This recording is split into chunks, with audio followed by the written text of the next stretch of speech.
Bango. Mga 9. 9 ang score. Solid 9. Tapos sobrang laki siya. Actually, itong kinakain ko kalahati lang to eh. Masarap. Sobrang solid.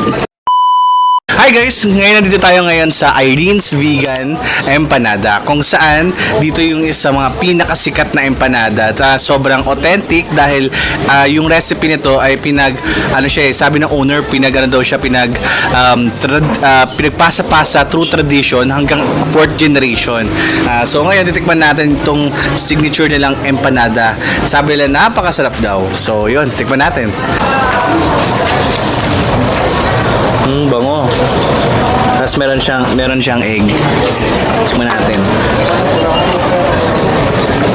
Lagyan natin ng suka.